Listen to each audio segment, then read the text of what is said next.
15th of August 1947 is the first day of independent India. After 200 years of struggle, our great country was finally free today. On one hand, crores of Indians were celebrating independence. On the other hand, lakhs were grieving the partition.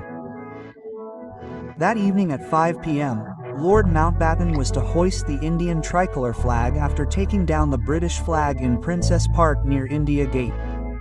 His advisors believed that about 300 people would come there, but a crowd of 5 lakh people gathered there. In the history of the world, such a huge crowd had never gathered anywhere except the Kumbh Mela. You can guess the intensity of that historic moment from the fact that every arrangement failed in front of the enthusiasm of the crowd. The barricades installed to stop the people, the stage built for the band members, the VIP and guest seating gallery, and the ropes on both sides of the road. Everything was swept away in the surging wave of people. There was so much crowd around the band members that it became impossible to even play the drums. People were sitting so close that it was difficult for air to pass through them. In that crowd, there were thousands of women who were standing holding their infants to their chests. They were afraid that their children might get crushed under the pressure of the crowd, and when they felt the push of the crowd, they would throw their children in the air, and as soon as the children started falling down, they would catch them again, and this continued. At one point, it happened that hundreds of children were being thrown in the air as if it was raining from the sky. Then Pandit Jawaharlal Nehru reached there. Seeing him, people started shouting Jai Hind and Bharat Mata Ki Jai. Following him, Lord Mountbatten's 17-year-old daughter Pamela also reached Princess Park. Pandit Nehru looked at Pamela and shouted, "You come on the stage flying over the people." "He will not mind." Pamela also shouted, "How can I do this? I am wearing high-heeled sandals." Nehru said, "Take the sandals in your hand and move forward." Then first Nehru reached the stage by stepping on people's heads, and then following him Pamela also took off her sandals and reached the stage by stepping on the carpet of human heads, holding them in her hands.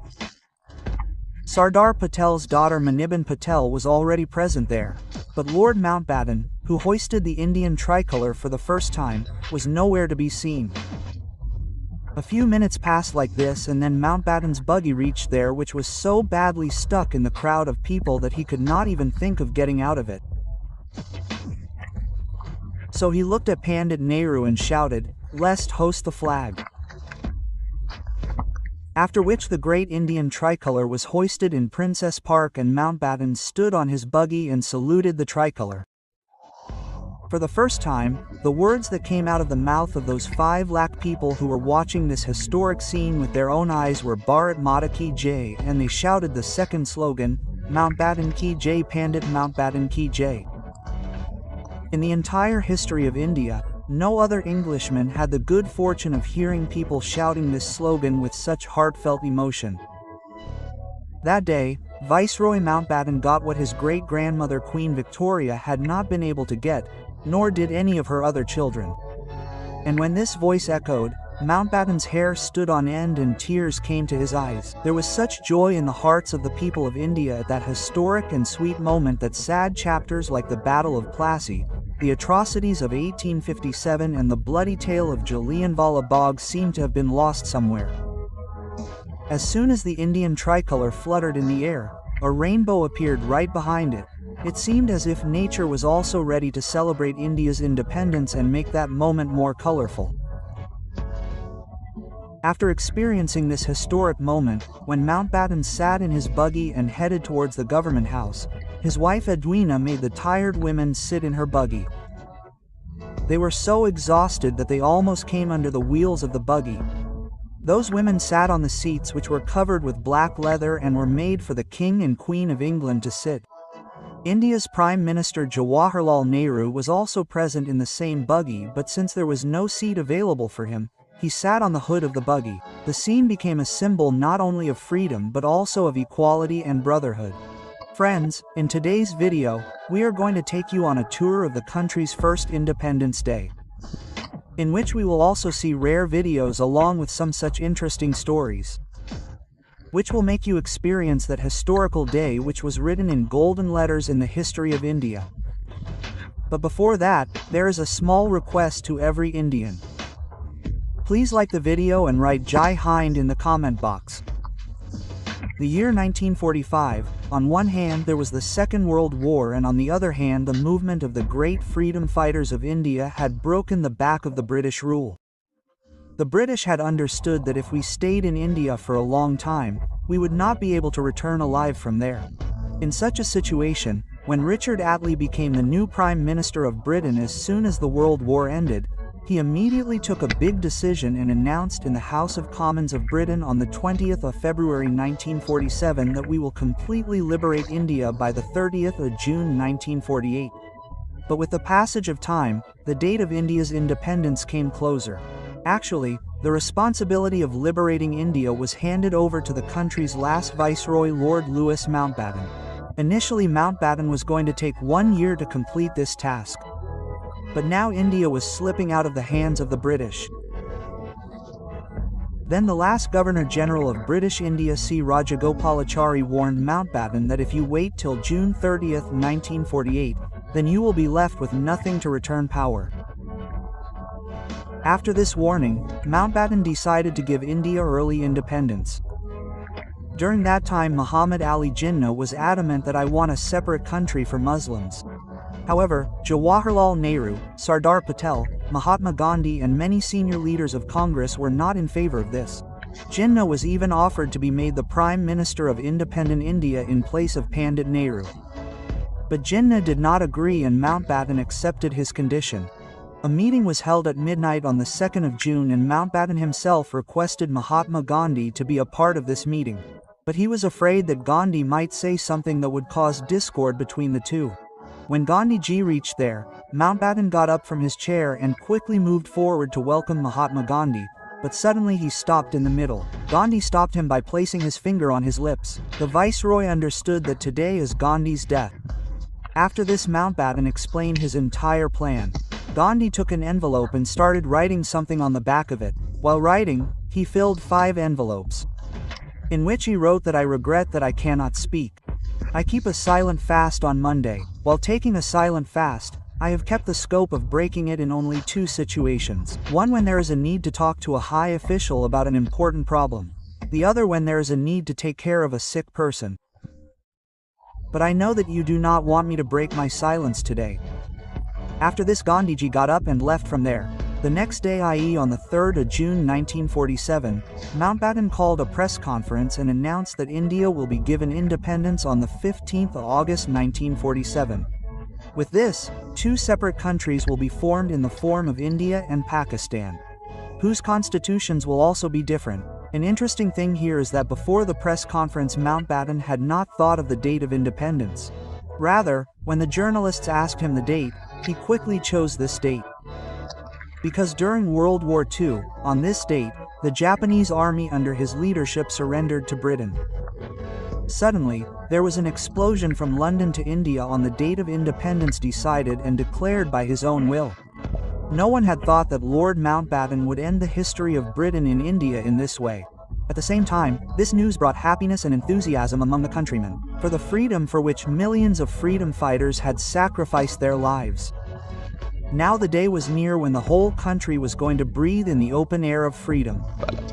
Friends, have you ever wondered that the date of the 15th of August was chosen for independence? Then why was the independence celebration started at midnight of 14th and the 15th of August? So there was a special reason behind this too. Actually, according to the senior astrologers of India, the day of the 15th of August was not auspicious according to the position of the planets and constellations. They advised that this day is not suitable for such an important task, and fortunately the position of the stars on the 14th of August was much better than on the 15th of August. Therefore, it was decided that India should be freed at midnight of the 14th of August 1947 so that it proves right in every respect. Viceroy Lord Mountbatten accepted this proposal.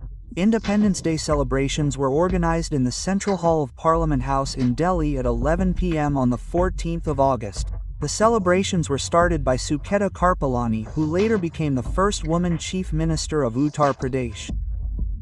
First they sang Allama Iqbal's song Ser Jahan Se Acha and then Bankim Chandra Chattopadhyay's Vande Mataram, which later became the national song of India.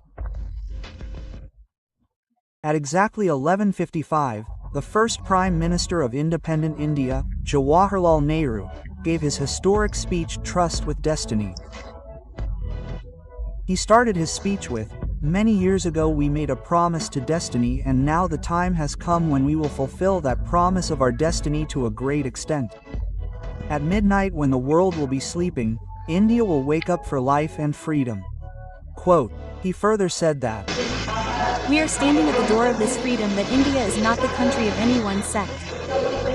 It is not of people of one religion. Rather, it is of many different religions. What kind of freedom do we want?" These words of his expressed the importance of freedom and the dream of a new India very well. Then, as soon as the clock struck 12, the echo of the conch shell spread throughout the central hall. Tears of joy and emotion flowed from the eyes of the people present there, and the whole atmosphere resonated with slogans of Mahatma Gandhi Ki Jai. After this, 2 minutes of silence was observed in the memory of the brave freedom fighters who sacrificed their lives for freedom. It was raining heavily outside the Parliament House. Amidst this, thousands of Indians were waiting for the historic moment. As soon as Pandit Nehru came out of the parliament, a crowd of people gathered. Senior journalist Khushwant Singh recalled that emotional moment and wrote that we were all crying. Unknown people were hugging each other happily. At the same time, a senior American journalist shared his experience of this moment and wrote that people were seen dancing and shouting with joy on the streets. Hindus, Muslims and Sikhs were celebrating independence, forgetting the differences of caste and religion.